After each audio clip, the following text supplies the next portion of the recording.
నాకెలా చెప్తే అర్థమవుతుందో నీకు తెలిసింది. అది చాలు మధు. నాది వాంఛ కాదు మధు, ప్రేమ. మాయ మాటలు చెప్పి నిన్ను మచ్చిక చేసుకుందామనే మాటలు కాదు. ఇప్పుడు మాట్లాడుతుంది నా గొంతు కాదు, నా గుండె. నీ మీదున్న ప్రేమే నీతో ఇలా మాట్లాడిస్తుంది. నీకు కాదు చెప్పేది, నాకు ఇలాంటి వస్తువులు నచ్చావు. నువ్వే అన్నావు కదా నేను చీకట్లో ఉన్నానని. నువ్వు ఓసారి చీకట్లోకి రా.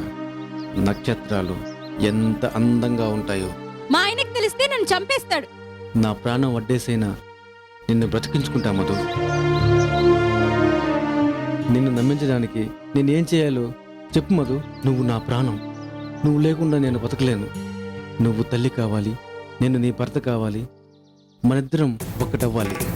నువ్వెన్ని చెప్పినా నా మనసు అంగీకరించట్లేదు. నా గుండె తడి సాక్షిగా, నీ పాదధూళి సాక్షిగా, మన వెచ్చని ఊపిరి సాక్షిగా, వెలుగునిస్తున్న ఆకాశం సాక్షిగా, వెలిగిపోతున్న దీపం సాక్షిగా, పంచభూతాల సాక్షిగా, నేను నీ గుండెల్లో ఉంటే నేను కట్టిన తాళి నీ గుండెల మీద ఉండని, భారంగా ఉంటే ఆ గుడి హుండీలో ఉండని. నేను పుట్టి పెరిగాక నాకు నచ్చిన మొట్టమొదటి స్త్రీవి నువ్వే. నేను మెచ్చిన తొట్టతుల రూపం నీది. నిన్ను చూసిన నా ప్రేమ గుడ్డిది కాదు మధు.